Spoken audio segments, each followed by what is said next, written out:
دی زلی دی اوری دی پمینا د نور جلوی دی زلی دی اوری دی پمینا لکارړې لړې چینی بابای دی پمینا د نور جلوی دی زلی دی اوری دی پمینا لکارړې لړې چینی بابای دی پمینا لکارړې لړې چینی بابای دی پمینا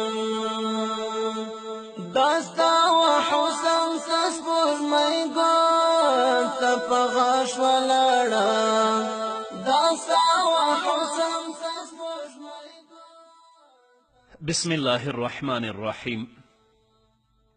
الحمد لله رب العالمين حمد الشاكرين.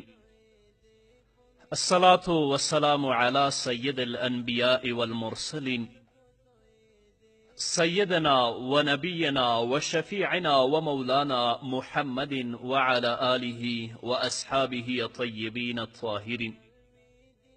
قدرمنو اوریدونکو د ژوند د لارې د خپرونې مینوالو، السلام علیکم ورحمة الله وبرکاته. ستاسو روغتیا او خوشحالي د پاک رب نه غواړم، په دې هیله چې د صحت او عافیت جامې پر تن ولرئ او خوشحالي مو په برخه وي. دا دی زه محمد یاسین فهیم د ژوند د لارې د خپرونې په وړاندې کولو کې ستاسو په خدمت کې یم. زموږ د نن ورځې د خپرونې موضوع بیا هم له ګناهونو څخه د خلاصون لارې. درنو اوریدونکو، زموږ یو مسلمان ورور او یوه مسلمانه خور هله کولی شي چې ځان له ګناهونو څخه وساتي چې هغه د خپلو غړو ساتنه وکړي، د خپل د زړه ساتنه وکړي. الله رب العزت په سورة اسراء کې 26 آیت کې فرمای: ولا تقف ما ليس لك به علم إن السمع والبصر والفؤاد كل أولئك كان عنه مسؤولا. الله محمد رسول الله ته وایي پیروي مه کوه د هغه څه چې تا ته پرې پوهه نشته. بېشکه غوږ یعنې قوې سامعه او سترګه یعنې قوې باصره او زړه چې د فکر او سوچ کولو قوت لري له دې ټولو څخه پوښتل کیږي. همدارنګه رب العزت په سورة اعراف کې په 109 آیت کې فرمایي: ولقد زرأنا لجهنم كثيرا من الجن والإنس لهم قلوب لا يفقهون بها ولهم أعين لا يبصرون بها ولهم آذان لا يسمعون بها أولئك كالأنعام بل هم أضل أولئك هم الغافلون. الله فرمای په تحقیق سره موږ د دوزخ لپاره ډیر له پیریانو او انسانانو نه پیدا کړي دي، یعنی هغه خلک چې د خپل عمل په انجام سره دوزخیان وګرځېدل. دا ځکه چې هغوی لره زړونه شته دی، د حق پوهېدل ورباندې نه کوي. هغوی لره سترګې شته خو د حق لیدل پرې نه کوي. هغوی لره غوږونه شته خو د حق اوریدل ورباندې نه کوي. دغه خلک د څارویو په څیر دي، بلکې له هغوی څخه هم زیات بدتر دي. همدارنګه رب العزت په سورة قاف کې په 29 آیت کې فرمایي: ان فی ذلک لذکرى لمن کان له قلب او القى السمع وهو شهید. بېشکه چې په دغه قرآني کیسو او آیتونو کې پند او نصیحت دی د هغه چا لپاره چې بیدار او پوهیدونکی زړه ولري او یا د زړه په حضور سره غوږ کیږدي د حق اوریدو ته. همدارنګه الله رب العزت په سورة نور کې په 30 او په 31 آیتونو کې فرمایي: قل للمؤمنین یغضوا من ابصارهم ويحفظوا فروجهم ذلك أزكى لهم إن الله خبير بما يصنعون وقل للمؤمنات يغضضن من أبصارهن ويحفظن فروجهن. الله وای مؤمنانو ته ووایه چې نظرونه ښکته کړئ، پردیو ښځو ته مه ګورئ. او خپلې شرمګاوې له بدکاري څخه وساتئ. همدارنګه مؤمنو ښځو ته ووایه چې خپل نظرونه ښکته کړئ، له نامحرمو خلکو له لیدلو څخه نامحرمو ته مه ګورئ او خپلې شرمګاوې له بدکاري څخه وساتئ. همدارنګه الله رب العزت په صورت اسراء کې بیا فرمایي ولا تمشي فی الارض مرحا انک لن تخرق الارض ولن تبلغ الجبال طولا.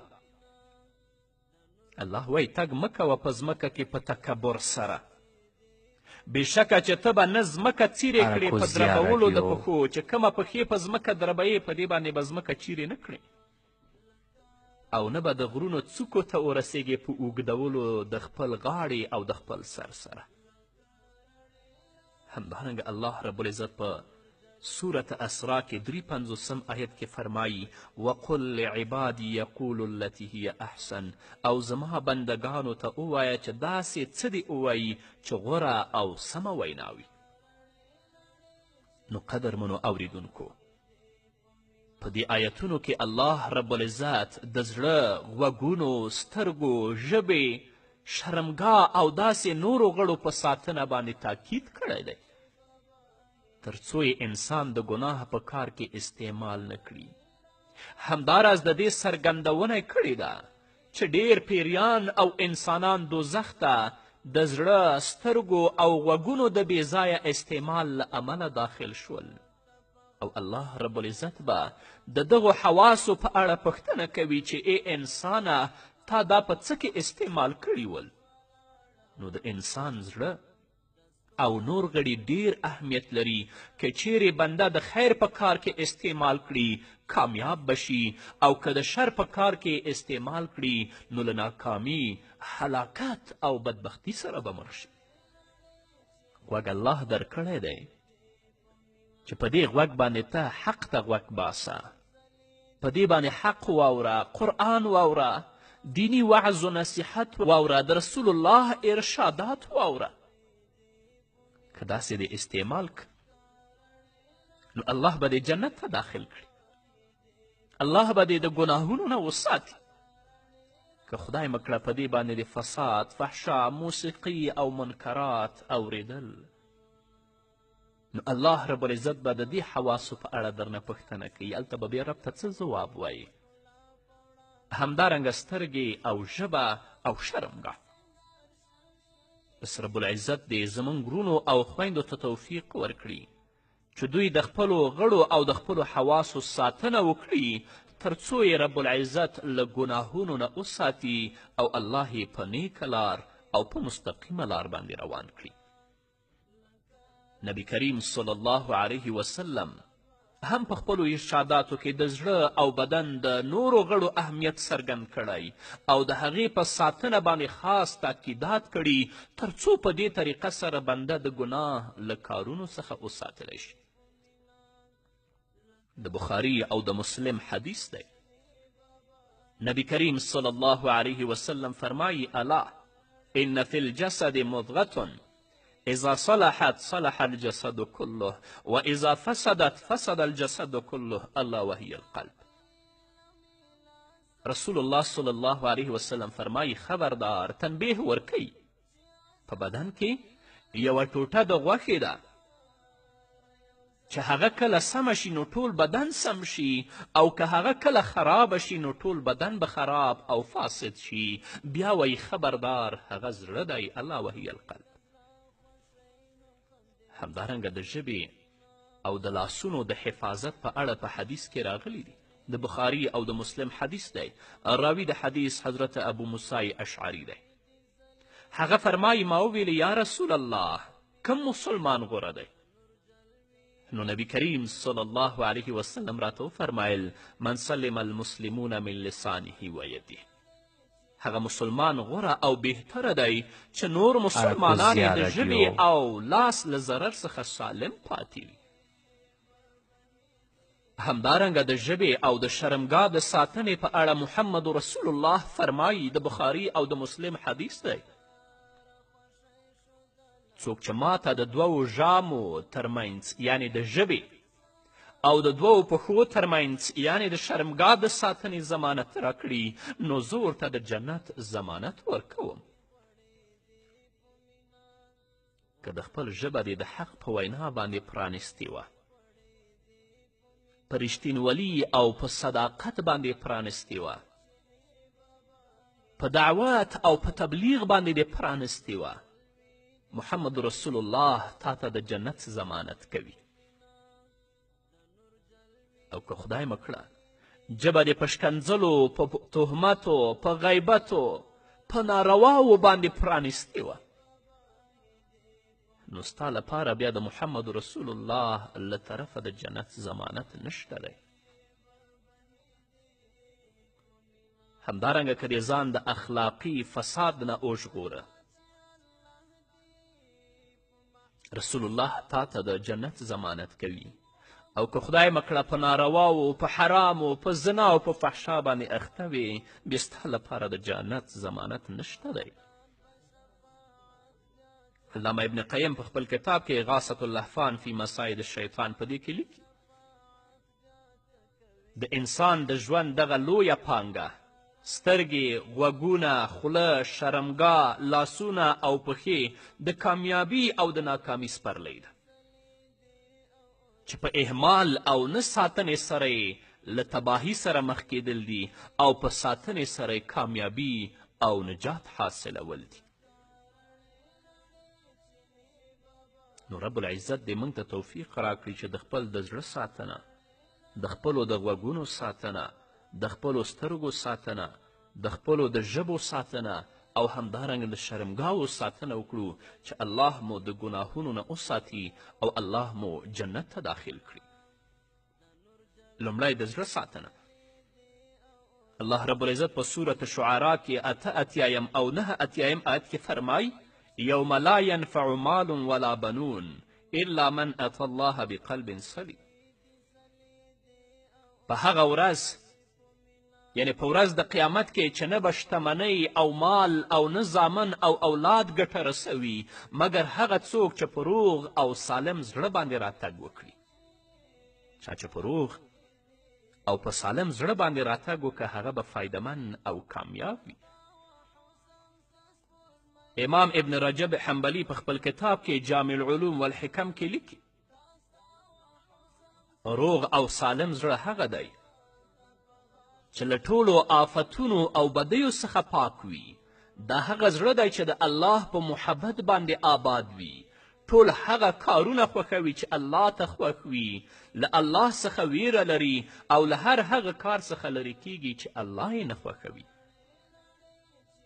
ځکه محمد رسول الله فرمایي الله ان فی الجسد مضغة اذا صلحت صلح الجسد كله و اذا فسدت فسد الجسد كله الا وهي القلب. خبردار په بدن کې یوه ټوټه د غوښې ده چې هغه کله سمه شي نو ټول بدن سم شي او که هغه کله خرابه او فاسده شي نو ټول بدن به خراب او فاسد شي. خبردار چې هغه زړه ده. د دغه حدیث په شرحه کې امام ابن رجب حنبلی رحمه الله وایي له حرامو او مشتبه کارونو څخه د بنده ډډه کول د هغه د زړه حرکت د سمون په اندازه وي. که چیرې د یو بنده زړه روغ وي، په زړه کې یوازې د الله مینه ځای ولري، هغه څیز سره محبت کوي چې الله یې خوښوي او له هغه څه ویره لري چې الله یې بد ګڼي، نو د هغه نور ټول غړي به سم او اصلاح وي.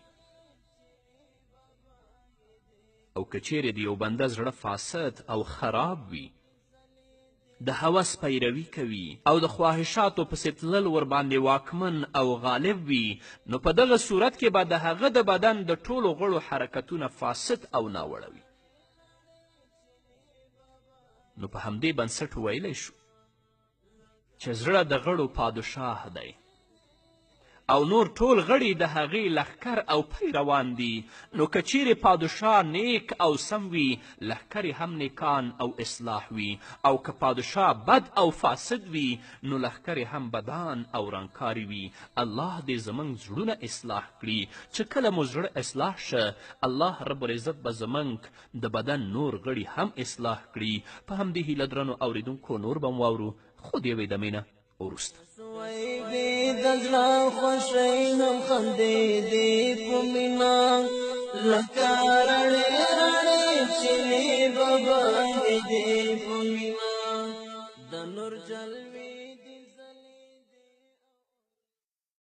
د نور جلوې دې ځلېدې او اورېدې په مینه د نور جلوې دې ځلېدې او اورېدې په مینه لکه رڼې رڼې چینې به بهېدې په مینه د نور جلوې دې ځلېدې او اورېدې په مینه لکه رڼې رڼې چینې به بهېدې په مینه لکه رڼې رڼې چینې به بهېدې په مینه دا ستا وحسن ستا سپوږمۍ ګل ته په غاښ ولاړه دا ستا وحسن ستا سپوږمۍ قدرمنو اوریدونکو بیا هم زموږ سلامونه ومنئ. امام غزالی رحمه الله په احیاء العلوم کې لیکي په نورو مخلوقاتو باندې د انسان شرافت او عزت د الله رب العزت د معرفت د استعداد پر بنسټ باندې دی چې د معرفت او پیژندنې دغه توانایي په زړه کې ده نه په نورو غړو کې. نو زړه د الله تعالی پیژندونکی، هغه ته عمل کوونکی او هغه طرف ته کوشش کوونکی دی او نور غړي یې پیروان او خادمان دي. زړه د انسان په غړو کې داسې تصرف لري لکه پادشاهی چې په خپل رعیت او یا یې بادار په خپلو مریانو او غلامانو لري. همداراز زړه د هغه کاریګر په څیر دی چې د خپل کار او کسب آلت څرنګه وغواړي هماغسې استعمالوي. بیا هم امام غزالی صاحب په خپل بل کتاب کې منهاج العابدین الی الجنه په دې کې لیکي کله چې ما د زړه په اړه غور او فکر وک نو داسې 15 حالتونه مخې ته راغلل چې پرته له زړه څخه بل څه ته نه رسیږي. اول همدا زړه دی چې د لوی دښمن یعنی د شیطان هدف وي. شیطان همیش غواړي چې حملې ته راشي او خپل خرطوم ورباندې ولګوي او همدا زړه دی چې یا خو پکې د شیطان له پلوه وسوسې اچول کیږي او یا د ملائکې په واسطه پکې د نیکو خبرو الهام او ښودنه کیږي.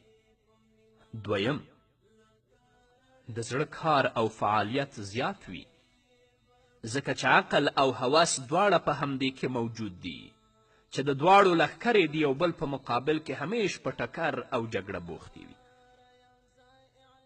دریم عوارض او خاطرات زړه ته د غشو په څیر را روان وي. شپه او ورځ د باران په شام ورباندې وریږي، هیڅ ورڅخه نه پرې کیږي او نه یې انسان د بندېدو توانایي لري. څلورم د زړه علاج سخت دی ځکه چې هغه له تا څخه پټ او غایب دی. هیڅ به دې فکر نه وي چې کومه ناروغي او یا آفت به ورته په پټه راغلی وي، نو ځکه خو د هغه په ساتنه کې ژور نظر، سخت ریاضت او کوشش ته اړتیا ده. پنځم لکه څرنګه چې زړه ته آفتونه په بیړه سره راځي همدارنګه بدلون هم پکې په بیړه او سرعت سره پیدا کیږي چې په دې بنسټ ویل شوي دي زړه له جوش وهونکي دیګ څخه هم زیات په چټکۍ سره بدلیږي او په عربي ژبه یې په قلب باندې د نومولو وجه دا ده چې اوړي را اوړي په یو حالت باندې نه پاتې کیږي. نو الله رب العزت دې زموږ زړونه اصلاح کړي چې زموږ د زړونو په اصلاح باندې الله زموږ د بدن نور غړي اصلاح کړي. امام غزالی صاحب په احیاء العلوم کې لیکي د بصیرت خاوندان او هغه خلک چې د قرآن کریم له رڼاګانو څخه رڼا اخیستونکي وي په دې باندې پوهیږي چې د هر روغ زړه عمل الله ته مقبول دی. همدارنګه روغ زړه لرونکی بنده به د الله په ګاونډ او د الله په قرب کې په نعمتونو کې وي او د دې استعداد به پکې پیدا شي چې په آخرت کې په خپلو همیشنیو سترګو باندې د الله رب العزت دیدار وکړي. دغسې خلک په دې باندې باور لري چې زړه په فطرت کې روغ او سالم پیدا شوی او هر ماشوم په فطرت د اسلام باندې پیدا کیږي، خو کله چې په زړه باندې د ګناهونو لوخړې راپرېوځي، ناروغې کړي، خیری پکې پیدا شي چې بیا دې ته اړتیا وي تر څو د ګناه خیری د پښیمانتیا په اور باندې وسوځولی شي. او لکه څرنګه چې د ورځې رڼایي د شپې تیاره ختموي، همداسې د نیکیو رڼایي د ګناهونو تیارې له منځه وړي. دا ځکه چې تیارې د رڼا سره د پاتې کېدلو توان نه لري او لکه څرنګه چې خیری او نجاست د صابون له صفایي سره نشي پاتې کېدلی او د انسانانو د پادشاه خاصیت دا وي چې چټله جامه نه اغوندي، نو همدارنګه د کائناتو پادشاه هغه زړه چې په هغه کې تیاره وي، هغه زړه چې په هغه کې خیره وي، هغه نه مني او نه ورته په خپل ګاونډ کې ځای ورکوي. او لکه څرنګه چې په چټلو ځایونو او ګنده کارونو سره جامې ګنده کیږي، نو همدارنګه ناروا شهوتونه زړه ګنده کوي او که چټلي او ګندګي په ګرمو اوبو او صابون سره لرې کیږي، نو ګناهونه د پښیمانتیا په اوښکو سره محوه کیږي چې په دې توګه الله تعالی ته یوازې پاک او صفا زړه مقبول دی. نو معلومه شوه چې د انسان کامیابي د زړه او د نفس په تزکیه کې ده، نو باید چې انسان د خپل زړه له تزکیې څخه غافل نشي. الله فرمایي قد افلح من زکاها، هغه څوک خامخا کامیاب شو چې خپل ځان او زړه یې پاک که. الله دې زموږ زړونه پاک کړي. امام احمد رحمه الله په خپل مسند کې د حضرت انس رضی الله تعالی عنه په روایت سره د نبی کریم صلی الله علیه وسلم یو حدیث را نقل کړی. محمد رسول الله فرمای د بنده ایمان تر هغه سم او مستقیم نه دی تر څو چې زړه سم نه وي.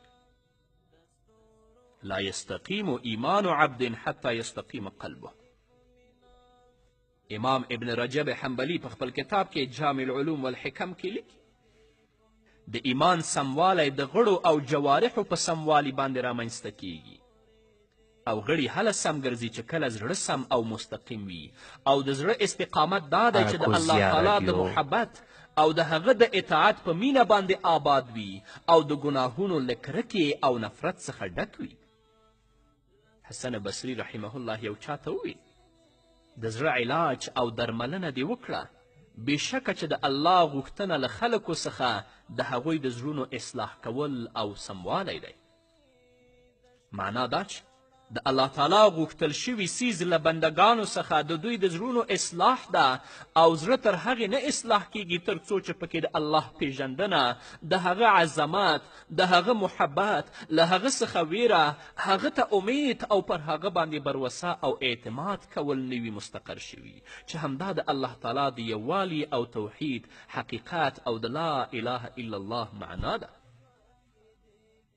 د زړه کوږوالی او ښویېدل د انسان لپاره ډیر خطرناک دي. په هغې کې معمولي قساوت او سختوالی پیدا کېدل او په ډیره کمه اندازه یې بې له الله بل چاته میلان کول نعوذ بالله هم په کفر باندې تمامیږي. تاسې نه ګورئ چې د ابلیس لعنتي کېدل د هغه د زړه د هغه د کبر په سبب و چې د کفر په شکل سره راښکاره شو. همداراز د بلعم بن باعوره له حق څخه انحراف د زړه هوس لره په پیروي کولو سره و. همدا وجه ده چې د الله د خاصو بندگانو زیاته اندېښنه او غم د خپلو زړونو په اړه وي او ټوله پاملرنه یې د هغې سمولو او اصلاح ته وي، لکه څرنګه چې الله رب العزت د هغوی په وصف کې فرمایي یخافون یوما تتقلب فيه القلوب والابصار. هغوی ویریږي له هغې ورځې څخه چې زړونه او سترګې پکې له ډیره هیبته اوړي را اوړي. الله دې زموږ زړونه سم کړي خو د زړه نیغوالی او استقامت په دوه شیانو سره رامنځته کیږي. دا به انشاءالله اورو په بلې خپرونه کې. نو قدرمنو اوریدونکو، دا وه زموږ د نن ورځې خپرونه چې ستاسو درانه حضور ته وړاندې شوه. تر بلې خپرونې پورې چې زه بیا هم ستاسو درانه حضور ته راځم، تاسو ټول په لوی او بښونکي الله سپارم. پاتې ژوند مو نیکمرغه، ښاد، بریالي او کامیاب اوسئ. سپوږمۍ ګل ته په غاښ ولاړه، دا ستا وه حسن ته سپوږمۍ ګل ته په غاښ ولاړه، د ستورو اوښکې له سترګو تویېدې په مینه، د ستورو اوښکې له سترګو تویېدې په مینه، لکه رڼې رڼې چینې به بهېدې په مینه، د نور جلوې دې ځلېدې او اورېدې په مینه، د نور جلوې دې ځلېدې او اورېدې په مینه، لکه رڼې رڼې چینې به بهېدې په مینه، لکه رڼې رڼې چینې به بهېدې په مینه. ټول اسمانونه سینګار شوي د ښکلا په وړانګو، ټول اسمانونه سینګار شوي د ښکلا په وړانګو، ته د ښایست پر براق سپوروې ورختې په مینه، ته د ښایست پر براق سپوروې ورختې په مینه، لکه رڼې رڼې چینې به بهېدې په مینه، د نور جلوې دې ځلېدې او اورېدې په مینه، د نور جلوې دې ځلېدې او اورېدې په مینه، لکه رڼې رڼې چینې به بهېدې په مینه، لکه رڼې